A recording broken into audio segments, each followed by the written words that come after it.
हम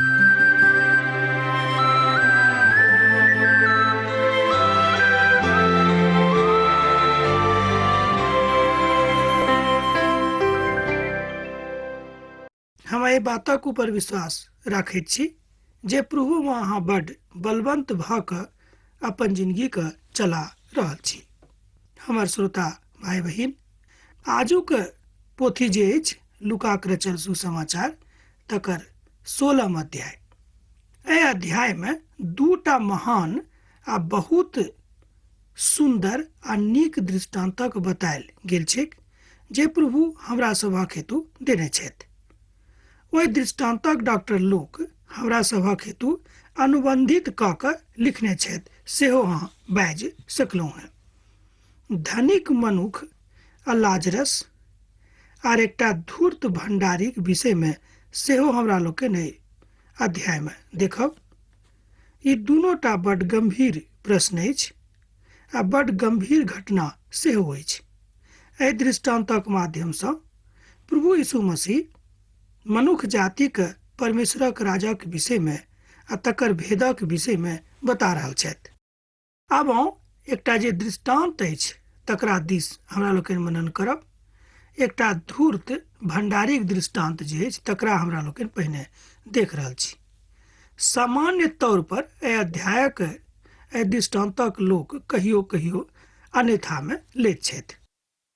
मुदा एहिके बादो जँ एहि दृष्टांतक गंभीरताक ऊपर विचार करब तऽ पाएब जे प्रभु अपन महिमाके बुझेबाक लेल ई दृष्टांतक बड्ड गंभीर और वैचारिक दृष्टिकोणसँ उपस्थित कयने छथिन। अहाँसँ एहि बातक वैचारिक दृष्टिकोण जहन बतायल गेल छल तकरा ऊपर वैचारिक विचार रखनाइ कोनो मनुख जातिके सुगम प्रयास नहि कहल जेतैक। मुदा जँ अहाँ घमंडी छी आ स्वार्थी छी तहन हम कहब कि परमेश्वरक राज्यमे प्रवेश करनाइ अहाँके लेल बड्ड कठिन अछि। किया तऽ पवित्र पोथीमे एहि बातक देवल गेल छै जकरा विषय हमरा लोकनि अखन अध्ययन कऽ रहल छी, जे सब पाप कयने छथि आर सब केओ प्रभुके महिमासँ वंचित भऽ गेल छथि। प्रभु यीशु शिष्य लोकक बजेलथि, कोनो धनवान मनुष्यके एकटा भंडारी रहथि। लोक सब हुनका सन्मुख के हुनका ऊपर दोष लगौलखिन, ई अहाँ सब धनक उड़ा रहल अछि। धनवान मनुख ओकरा बजा कऽ कहलनि, ई बात अछि जे हम अहाँके विषयमे सुनि रहल छी। अपन भंडारी पनाक लेखा जोखा दियौक तऽ अहाँ हमरा भंडारी रहब, मुदा अहाँके हम भंडारी अपन नहि राखब। तहन भंडारी आब विचार कऽ कऽ सोचऽ लागलखिन कि हम कोना कऽ अपन सेवाके बचाएब। तहन भंडारी आब विचार करऽ लागल जे आब हम की करब।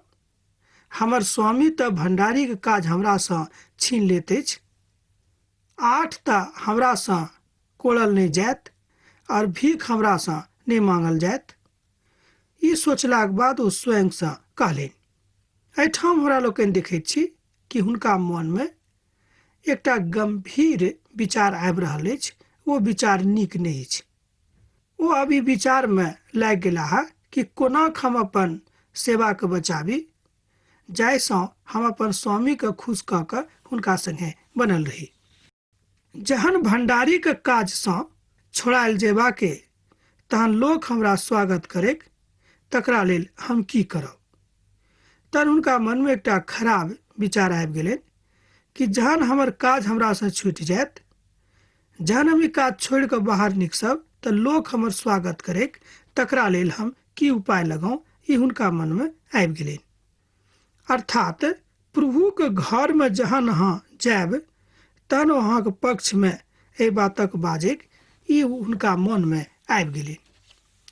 ई भंडारी एहिठाम अपन गलतीके हेतु नहि पछतावा कयलथि, मुदा ओ अपन भविष्यके प्रति योजना बनाबऽ लागलखिन। हमरो सब हमर भाई बहिन अपन जिंदगीमे कहियो कहियो एहि तरहक काज करैत छी। हमरा सभक जहन कोनो गलती होइत अछि तऽ हमरा लोकनि गलतीके प्रति पछतावा नहि कऽ कऽ मुदा अपन भविष्यक योजना बनौनाइ आरंभ कऽ दैत छी। ओ कहलनि, 100 मन तेल ओ कहलन अपन खाता बही लिअ आ ओहिमे 50 लिख लिअ। आब ओ की करऽ लागलखिन, अपन मालिक के धोखा देबाक लेल एहि तरहक उपाय लगा देलखिन। कहलखिन कि महाजन सबके कि अहाँके जतेक लिखबाक अछि अपने से लिख लिअ, जँ अहाँ 100 मन लेने छी तऽ अहाँ 50 मन लिखू। एहि तरह ओ अपन भविष्यक योजना बनाबऽ लगलखिन। प्रभु एहिठाम एक बातक हमरा जिंदगीके लेल बता रहल छथि कि जँ अहाँ अपन काजमे खूब ईमानदार नहि छी, सत्यक बाट दऽ कऽ नहि चलि रहल छी, तऽ ई काज अहाँके लेल नीक नहि भऽ रहल अछि। आ फेर ओ दोसर गोटेसँ पुछलनि, अहाँके ऊपर कतेक ऋण अछि? ओ कहलनि 100 मन गेहूँके। तहन ओ भंडारी हुनकासँ कहलनि, अपना खाता बही लऽ कऽ ओहिपर 80 लिख लिअ। प्रभु यीशु कहलनि, स्वामी ओहि अधर्मी भंडारीके बड़ाई कयलथि, किएक तऽ ओ चतुराईसँ काज कयलथि। ई दुनियाके लोकक लेल एकटा महान सबक अछि। एहि बातक विषयमे डॉक्टर लूक बड्ड नीकसँ एहिठाम बखान करैत छथि। हिनका छोड़ि कऽ, अर्थात डॉक्टर लूकके छोड़ि कऽ आर दोसर केओ सुसमाचार लेखक एहि बातक एहि तरह स्पष्ट रूपमे व्यक्ति नहि कयने छथिन, किएक तऽ हुनका एहि बातक जानकारी रहनि कि प्रभुके राज्यमे हमरा सब कोना प्रवेश पाबि सकैत छी। ज्योतिक लोकसँ बेसी चतुर छथि। एहिठाम देखैत छी कि जे केओ परमेश्वरक लोक छथि, भऽ सकैत छै कि हुनकासँ बेसी चतुर शैतानक लोक हेता, एहिमे शक नहि। मुदा ई बात सत्यक थिक कि जे केओ शैतानक लोक छथि, ओ परमेश्वरक राज्यमे कहियो प्रवेश नहि करता। ई बड्ड शोकित करऽवला वक्तव्य अछि। तकरा के बन गेल, तकरा कोना हमरा लोकनि आगाँ लऽ गेलहुँ हँ। भंडारीके स्वामी किएक तऽ बुझि गेलाह जे ई बड्ड धूर्त छथि और ज्योतिक लोकक अन्हारमे लऽ जेबाक प्रयास कऽ रहल छथि। अर्थात ओ भंडारी अपन आत्मिक परीक्षामे सफल नहि भेलाह। हमर भाई बहिन, हमरो सब कहियो कहियो दुखक कालमे घबरा कऽ गलत काज करनाइ आरंभ कऽ दैत छी। आ उपमा की दैत छी कि देखियौ, अमुक अमुक व्यक्ति, अमुक अमुक आदमी खूब गंदा गंदा काज केलखिन, मुदा हुनका किछु नहि भेलनि, तैं हमहूँ वएह काज करब।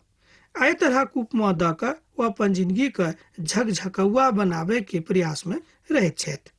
अर्थात अन्हारक संतानक संग दोस्ती कऽ लैत छथि। देखियौ, एहिठाम इजोतक संतानके एकटा कतेक महान आ पैघ गलती हमरा लोकनि देख रहल छी। प्रभु यीशु आगू कहलनि, हम अहाँसँ बाजि रहल छी, अधर्मक धनसँ अपना लेल भीत बना लिअ, जाहिसँ जहन ओ जाइत तहन ओ अपन मुकाम पर अहाँके स्वागत करता।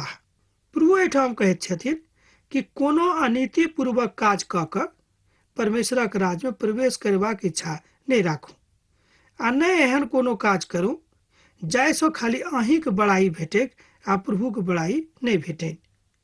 लूक एहिठाम प्रभु यीशुके एहि बातक बता रहल छथि जे प्रभुके महिमामे अहाँ बनल रहब, तहने अहाँके जिंदगीमे नीक भिनसर होइत। आ जँ अहाँ बनल नहि रहब, तहन अहाँके जिंदगीमे खूब अन्हरिया राति आबि जायत। हमर भाई बहिन, एहि बातसँ शोकित नहि होयब जे हम अहाँके बता रहल छी, किएक तऽ प्रभुके वचन अछि, हमरा सभक ई सबटा बात सिखबाक अछि। जहन अहाँ अधर्मक धनमे सच्चा नहि ठहरलहुँ हँ, तऽ सत्यक धन अहाँके कतऽसँ सौंपल जायत? यीशु आगू कहैत छथि, जँ अहाँ पराया धनमे सच्चाई नहि देखौलहुँ हँ, तऽ मुदा अहाँ अपन धनमे कतऽसँ ई बातक देखायब? एहिठाम हमरा लोकनि देखैत छी कि मान लियौ अहाँ कतहु काज कऽ रहल छी, बहुत केओ करैत छथि, आ ओतऽ हुनका मौका भेटैत छनि तऽ ओ गलत काज करैत छथि, ई इच्छासँ कि काल्हि पता नहि हम एहिठाम रहब कि नहि रहब, काल्हि हमरा फिर ई काज करबाक मौका भेटत कि नहि भेटत। एहि मानसिकताके लऽ कऽ हमरा लोकनि कहियो कहियो गलत काज कऽ दैत छी। प्रभु एहिठाम आत्मिक जिंदगी बिताबैवला सबके एहि रहस्यक उद्घाटन कऽ रहल छथि, वा एना कहियो कि एहि रहस्यके खोजि रहल छथि जे मनुष्य जाति कोनो आत्मिक रूपे धनिक जँ भऽ रहल छथि तऽ बड्ड नीक, संसारिक रूप में जो अनिष्ट कऽ धन कमा रहल छथि वा धनिक भऽ रहल छथि, ई कहियो प्रभुक दृष्टि में नीक नहि अछि।